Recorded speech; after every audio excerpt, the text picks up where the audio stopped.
Díomh, is Mícheál Ó Ruairc agus tá tamil mar de bhlianta ann ó thosnaíos mar meantóir faoin amsa.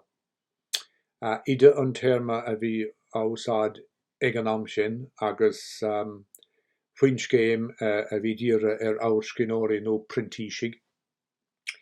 Cur is aithne roinnt bhá scríbhneoirí a bhí ciachrach chun an céad de amhlainn caiig mé rá. Gearscéalta, úrscéalta agus filiocht ba bhó a bhí ar lámh againn. Tá scéalta agus dáanta chur a gló inisí agus leabhar fuilte ag formhór dus na scríbhneoirí sin faoin trása.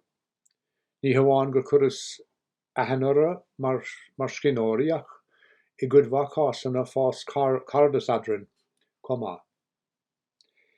Cuireann sé béim anna bhúr ar an gur chuige ar am a chur a leatíomh don scríbhneoireacht chruthaíoch ar leabhar nótaí a bheith I de heileamh agat, ar chóras eagraithe a bheith agat mar leis an scríbhneoireacht agus ar héithir scríbhneoirí eile a léamh ar bhann rialta. Mar cuireann héin go passionanta go gaithfidh éon scríbhneoir atá ag iarraidh scríobh as Gaeilge bheith ábalta nó bheith an taithí a bheith ag géanúice ar ábhar nó ar héithir scríbhneoirí eile go háir scríbhneoirí aitheanta. An rud is táchtaí dósa ná an scríbhneoir sppraga a bhísnú agus cumad ag scríobh bhann rialta comá. Chun bheith scríbhneoir Gaeilge agus an céad de amhlainn agus a bheith féineach mar an chéad comá.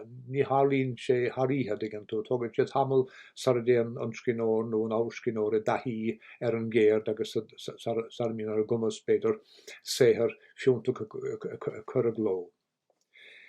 Léigh mé giotaí beaga as an scéal díolann anama atá fuilte sa leabhar gearscéalta daoine ihan daoine a tháinig amach sa bhliain 2010.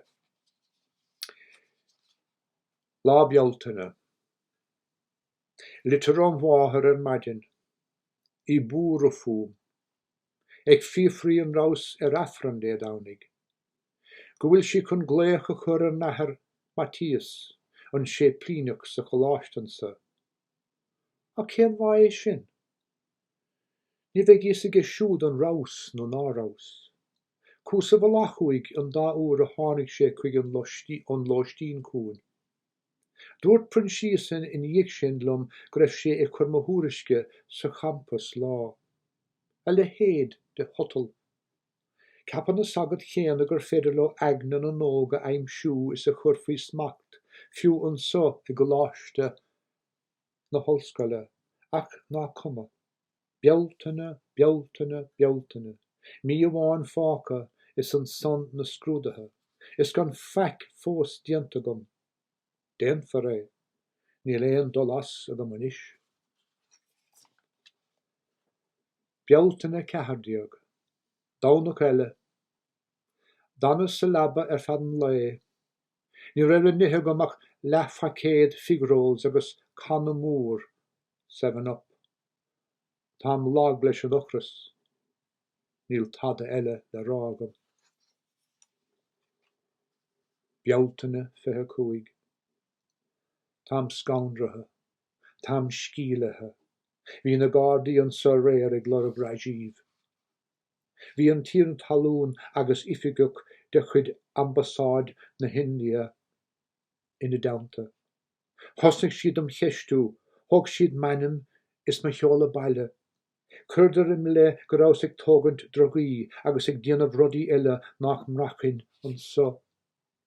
Dúirdar go méirí sé dang amháil lem hismeóirí sar a bhad. Cad a dhéanamh mé in éair agus srúdú go marach. Raig mé as ma bheabhar ar fad sin dhéanamh mé. Lóig mé is jog mé an bád go Holyhead. Sin dhéanamh mé ach níl éon airgad agam. Níl pingin rúfach agam. Cad a dhéanamh mé. Raig mé chuig an maun gur maidin agus jog me ísach dútha. Déannig sé sin an chúis, beag mé an mád faointóireachta íomárach agus sin. Sin úmse comá, gur maithagah agus áhas orm a bheith ghlaochlaimh. Slán leis.